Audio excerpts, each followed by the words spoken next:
Route 112 in Haverhill, New Hampshire, doesn't get many cars after dark. It's a narrow, twisting road that cuts through the White Mountains, lined on both sides by black pine trees and old stone walls that nobody has repaired in 100 years. In the winter, the snowbanks on either side of the road get so high that headlights barely reach over them. And on the night of February 9, 2004, at around 7:20 in the evening, a resident who lived along that road heard a car crash into one of those snowbanks. He didn't think much of it. Cars slid off Route 112 all the time in the winter. He got in his own vehicle, drove down to take a look, and saw a black Saturn sedan nose first in the snow, its windshield cracked, the airbags already deployed. Standing outside the car was a young woman. She looked shaken but unhurt. That woman was Maura Murray. She was 21 years old, and in 20 minutes she would vanish so completely that more than 2 decades of searching, forensic testing, private investigators, and FBI involvement still hasn't found her. This is the story of what happened in the hours before that crash, and the mystery that's followed her family every day since. Maura Murray grew up in Hampshire, Massachusetts, the kind of person people described as driven before they described her as anything else. In high school, she was a nationally ranked distance runner, fast enough to compete at a national scholastic championship. She got into the United States Military Academy at West Point, one of the hardest schools in the country to be accepted into. But after a period there, she transferred out, and by 2004 she was a nursing student at the University of Massachusetts Amherst, working toward the kind of career built on taking care of other people. By all accounts, Maura was good at that. Her sister Julie would later say that even as a kid, Maura used to sit with elderly residents at the nursing home where their mother worked, just to hear their stories. But underneath that resume, something was cracking.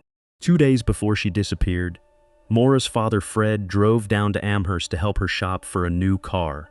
Her own vehicle was falling apart, smoking every time she drove it.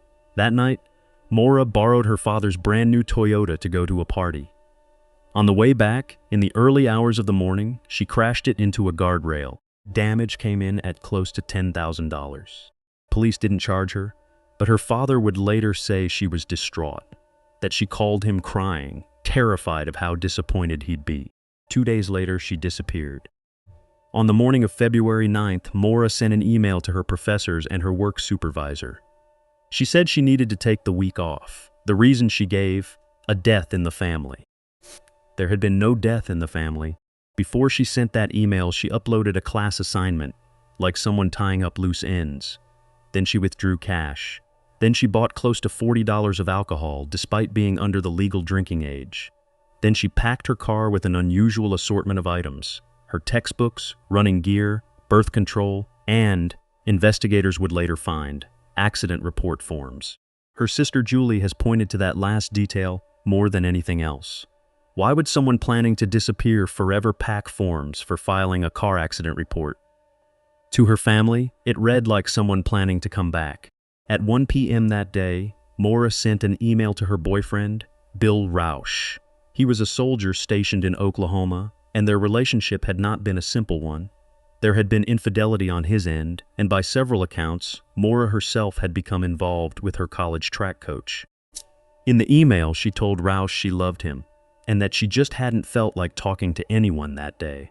Then, sometime after 2 p.m., Maura Murray got in her car alone and started driving north, away from campus, away from her apartment, away from everyone who knew her. Nobody has ever been able to explain where she was going. Here's where the timeline gets strange. Investigators later found a printed set of MapQuest directions in Maura's car. Directions to Burlington, Vermont. Some believe she may have been planning to look at an apartment there, possibly as part of a plan to start over, away from the pressure of nursing school and a complicated relationship. But Burlington is in the opposite direction from where her car eventually crashed. If that was her destination, she was already badly off course by the time investigators picked up her trail. Nearly 2 hours into a drive that should have taken far less time if she was simply heading toward Vermont. At some point during that drive, Maura made a series of phone calls. She called motels. She called rental agencies. She called a fellow nursing student. None of the calls left behind an explanation. Nobody she reached could say what she was looking for, or why she needed it that particular night.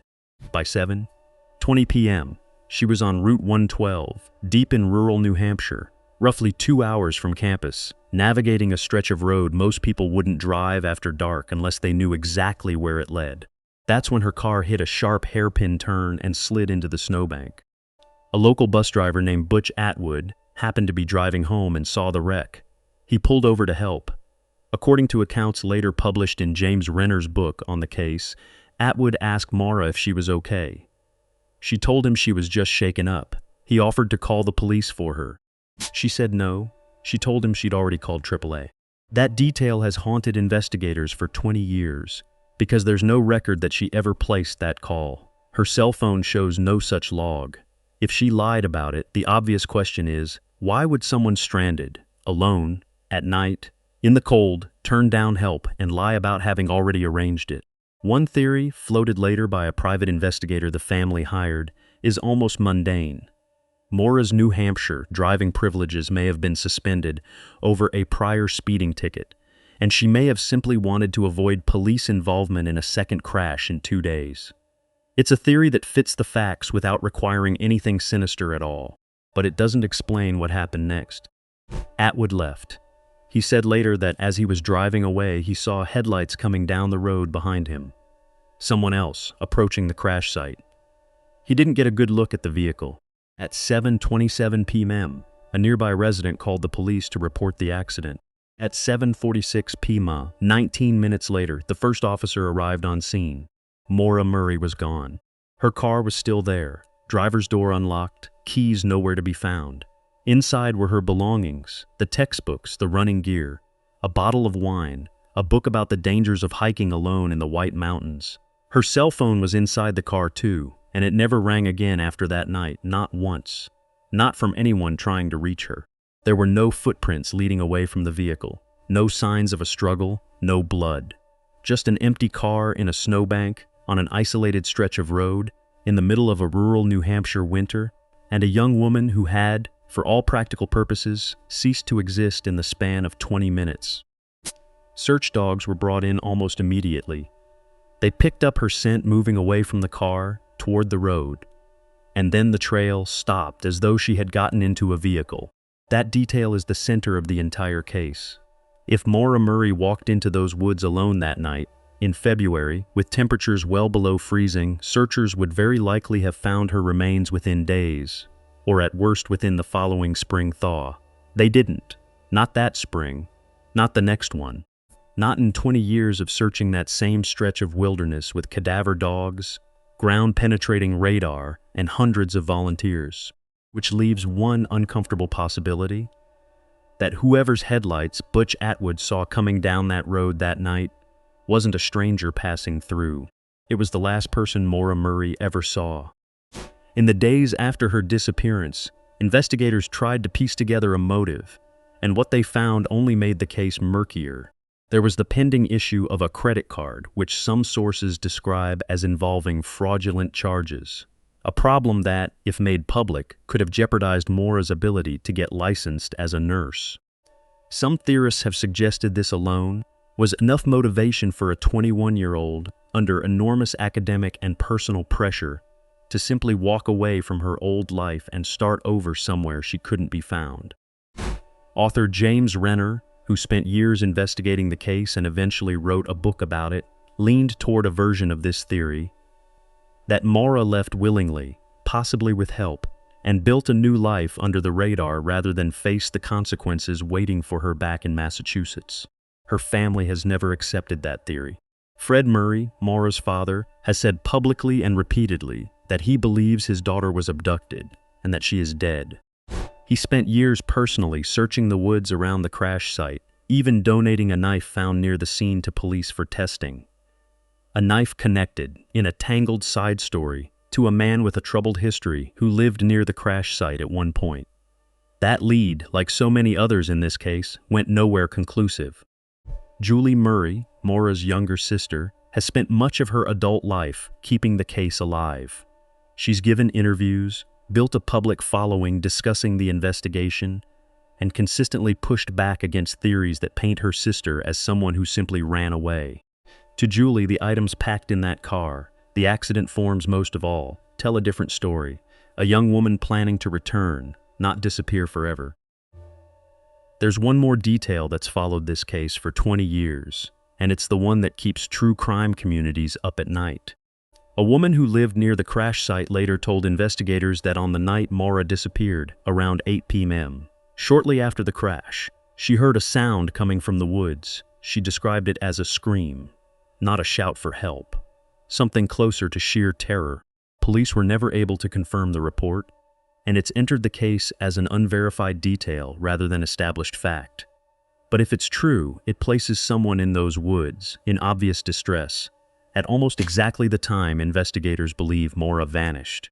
Compounding the unease, just 1 month after Maura's disappearance, in a different but nearby corner of New England, another young woman went missing under strikingly similar circumstances.